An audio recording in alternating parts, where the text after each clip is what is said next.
వాస్కర్ ఇంకో question. Chamber elections జరుగుతున్నాయి, 28న polling ఉంది. ఫస్ట్ నామినేషన్ మీరు వేశారు, గీతా నుంచి ఇంకా కాంపౌండ్ నుంచి ఇంకా కొంతమంది వేశారు. బట్ ఏంటంటే లాస్ట్ రిజల్ట్స్ అదే ఫైనల్ లిస్ట్ వచ్చినప్పుడు మీ పేరు విత్డ్రా చేసుకున్నారు.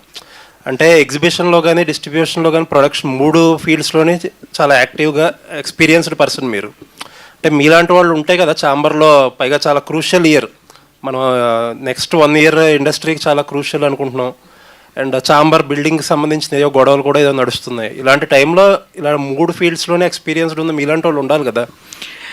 యా అండి, అంటే ఫస్ట్ ఆఫ్ ఆల్ ఇప్పుడు వరకు ఎప్పుడు కూడా ఛాంబర్ ఎలక్షన్స్లో యాక్టివ్గా లేము. అయితే మొన్న ఛాంబర్ బిల్డింగ్ని మనం కాపాడుకోవాలి అన్న ఒక దాంతో మన దాము గారు కానీ అరవింద్ గారు వీళ్ళందరూ కూడా నన్ను 100% చేయమంటే నేను దాన్ని నామినేషన్ కూడా వేసాము. But later what I thought was, అంటే ఇప్పుడు ప్రీవియస్ ఎలక్షన్స్ ఎక్స్పీరియన్సెస్ కానీ ఇవన్నీ చూసినప్పుడు నాకు అనిపించింది ఏంటంటే మోర్ దెన్ అంటే ఇప్పుడు మన మనసులో ఉన్నది లేదంటే మనకున్న ఎక్స్పీరియన్స్ ఇవన్నిటికన్నా కూడా ఈ ఎలక్షన్స్లో ఎక్కువ ఏంటంటే రాజకీయమే పనిచేస్తుంది. అంటే కరెక్ట్గా సినిమాలు చేసే ప్రొడ్యూసర్స్ ఇప్పుడు మనం ఒక 25-30 మెంబర్స్ ఉంటే కొంచెం ఫీల్డ్కి దూరంగా ఉండి ఒక ఎక్స్పీరియన్స్ ఉన్న ప్రొడ్యూసర్స్ మిగతా 300 మంది 400 మంది ఉంటారు. వాళ్ళంతా కూడా ఎట్లా ఉంటుందంటే ఎలక్షన్ అనేది మోర్ దెన్ ఇప్పుడు ఎవరు యాక్టివ్గా ఉన్నాం, ఇప్పుడున్న ప్రజెంట్ ట్రెండ్లో ఎవరు సబ్జెక్ట్లో ఉన్నాం ఇవన్నిటికన్నా కూడా ఎక్కువ రాజకీయం మీద డిపెండ్ అయి ఉంటుంది. దానికి చాలా వర్క్ చేయాలి కూర్చుని. ఐ థాట్ లైక్ ఇప్పుడు అంత స్ట్రెయిన్ తీసుకోవాలని అనిపించింది నాకు. అది first thing. And second thing ఏంటంటే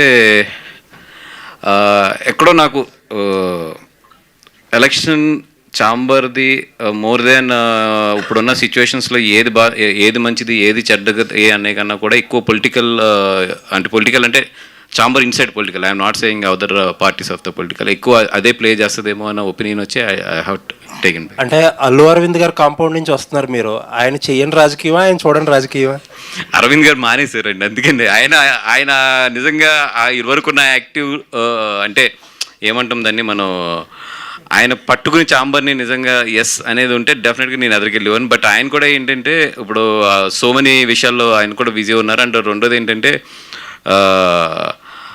ఎందుకో ఈ రాజకీయాల్లో ఇరుక్కోవడం కరెక్ట్ కాదనిపించింది. సార్ ఇంకొకటి, మీరు చెప్పారు, మీ కాంపౌండ్ నుంచి వేసిన ఎస్కేఎన్ గారు కానీ ధీరజ్ కానీ అందరూ మూకుమ్మడిగా విత్డ్రా అయిపోయారు. దాన్ని ఏ రకంగా చూడాలి? అంటే ఎస్కేఎన్ ఏదో సమ్ టెక్నికల్ గ్లిచ్ పెట్టి అడ్డుకున్నారు. అంటే నేను యాక్చువల్లీ విత్డ్రా అయినప్పుడు కూడా in my point of view ఏంటంటే ఓకే నేను బయటకు వచ్చినా కూడా క్యాంపస్ నుంచి ఎస్కేఎన్ అండ్ ఉన్నారు ధీరజ్ అండ్ వంశీ ఉన్నారు అనుకున్నాను. బట్ ఎస్కేఎన్ ఏదో ఒక టెక్నికల్ గ్లిచ్ అని చెప్పి తీశారు. నిన్న నామినేషన్ అప్రూవ్ అవ్వలేదు. అండ్ ఫైనల్గా వంశీ ఒకటి మిగిలాడు. డెఫినెట్గా వంశీ కానీ ఆ ప్యానల్ కానీ గెలిపించడానికి అడ్డుకున్నారు అన్నారు. అంటే గీతా నుంచి ఎవరో ఉండకూడదని ఎవరన్నా ట్రై చేస్తున్నారంటారా ఎలక్షన్లో? అది నేను ఎక్కువ కామెంట్ చేయకూడదు. థ్యాంక్ యూ అండి. అంటే మీ అవసరం బన్నీ గారికి ఉందా అప్పుడు ఛాంబర్ కంటే కూడా అని మీరు భావిస్తున్నారా? బన్నీ గారు పక్కనే ఉంటున్నారు కదా సినిమాల పరంగా. అది ఎస్ అండి, బన్నీ గారు అనేది ఇంకా పార్ట్ ఆఫ్ మై లైఫ్. అసలు apart from the business, apart from the anything, he's a part of my life and I'm part of his life. So అసలు అక్కడ అవసరం ఉందా లేదా అంటే క్వశ్చనే నాకు ఉండదు. అది ఇట్స్ ఏమంటాం, మనం పొద్దున్నే లేచి కళ్ళు ఎలా తెరుస్తామో అది కూడా అంతే. అలీ గారు ఈ మధ్య కే ర్యాంప్లో అలరించారు, కొంచెం సినిమాల పరంగా మళ్ళీ యాక్టివ్ అవుతున్నారు. మధ్యలో ఏదో గ్యాప్ వచ్చిందో రావాల్సి వచ్చిందో మొత్తానికి. అంటే మలయాళం అదర్ లాంగ్వేజెస్ సినిమాలను కూడా మీరు ప్రిఫర్ చేయడానికి ఇంట్రెస్ట్ చూపిస్తున్నారా ఎట్లా ఈ సినిమా చేయడానికి వెనక? ఒక తెలుగు ఇండస్ట్రీ కమెడియనే ఆల్ లాంగ్వేజ్లో చేసే కెపాసిటీ ఒక తెలుగు ఇండస్ట్రీ వాడికే ఉంది. అది బ్రహ్మానందం గారికి నాకు దక్కింది. నేపాలీ భాషలో కూడా యాక్ట్ చేసాం. 3.5 కోట్ల మంది ఉన్నారు అక్కడ. వాళ్ళకి 2 కమెడియన్స్ తెలుసు, ఒకటి బ్రహ్మానందం, 2 నేను. మేము అక్కడ రావేమో అనుకొని హోల్ యూనిట్ నేపాల్ నుంచి బయలుదేరి రామోజీ ఫిల్మ్ సిటీలో షూటింగ్ చేసాం. వాళ్ళ లాంగ్వేజ్ వేరు, బట్ వాళ్ళు మాకు ఆ హిందీ మే బోలో హమ్ డబ్బింగ్ కర్లేంగే అన్నారు. నిజంగా మేము చాలా అదృష్టవంతులం అనుకున్నాం. అండ్ అలాగే తెలుగు, తమిళ్, హిందీ, మలయాళం, కన్నడ, నేపాలీ, నెక్స్ట్ ఇంకా చాలా లాంగ్వేజ్లు ఉన్నాయి బ్యాలెన్స్, అవి కూడా యాక్ట్ చేస్తాం.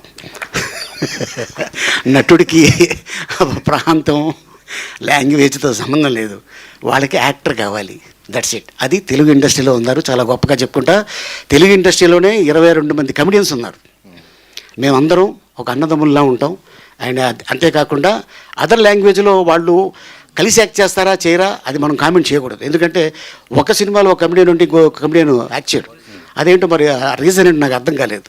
బట్ ఈ సినిమాలో నా చేత మలయాళం మాట్లాడించారు, తెలుగు మాట్లాడించారు, తెలుగు డైలాగ్ చెప్పించారు అని చెప్పా. బట్ ఎందుకంటే అది కొద్దిగా టచ్ ఉంది కాబట్టి ఈజీ అయిపోయింది నాకు. సో అలాగే తనతో కాంబినేషన్ చేయడం, మా ఇద్దరిని గుర్రం మీద కూర్చోబెట్టారు. ఆయన కూర్చుందేమో మగది, నేను కూర్చుందేమో ఆడిది. ఇక చూడాలి, మామూలుగా లేదు అసలు. అంటే అది ఎప్పుడు వస్తుందో తెలియదు, గట్టిగా పట్టుకున్నా బాబు అని చెప్పి అసలు మా హారబుల్ అనమాట. బట్ మాకు ఆ ఒక్కరోజు కొద్దిగా చాలా టెన్షన్గా ఉంది. అండ్ ఏదేమైనా బట్ ప్రేక్షక దేవుళ్ళు వాళ్ళు ఆశీర్వాదం ఉన్నంతకాలం ఇదే ఇండస్ట్రీలో ఉంటాం. అంటే పాన్ ఇండియా మొత్తం అంతా కలిశారు. Balaji telefilms, Bollywood production house, Mohan Lal గారు, సమర్జిత్, అన్ని లాంగ్వేజ్ల మిక్సింగ్ లాగా ఉంది ఈ సినిమా మేకింగ్ కూడా. అవును, ఆర్టిస్టులు కూడా అలాగే వాళ్ళు తీసుకొచ్చారు. అండ్ డైరెక్టర్ గారు చెప్తున్నాను కదండి, చాలా చాలా మంచి మనిషి, చాలా కష్టపడి పైకి వచ్చిన వ్యక్తి. ఆయన ఒకటే అన్నారు, అలీ గారు మనం ఈవెంట్లో కలుద్దామండి అని. చాలా పాప ఆశ ఉండేది లోపల ఆయనకి. మ్యాటర్ ఏంటంటే ఆల్ లాంగ్వేజ్లు సినిమాలు బాంబేలో జరుగుతుంది. సో అందుకోసం నేను ఇక్కడ స్టక్ అయిపోయాను సార్, ఏమనుకోవద్దు, కొంచెం మంది ఈవెంట్ నడుస్తుంది, నా తరఫున మీరు మన వాళ్ళకి చెప్పండి అన్నారు. సో నేనైతే ఆయన గురించి మీ అందరికీ చెప్పేసా. All the best. Thank you sir. Thank you sir. మీ మలయాళం మాట్లాడారా, ఒరిజినల్ మలయాళం మాట్లాడారా? ఒరిజినల్ మలయాళం. మీదో మలయాళం ఉంది కదా? Yeah, original Malayalam. పిన్నే ఒక కార్యం పరంతంటే పక్షే. పిన్నే ఒక కార్యం అంటే ఏంటి తెలుసా? ఆ కార్యం కాదు, ఈ కార్యం వేరు ఇది.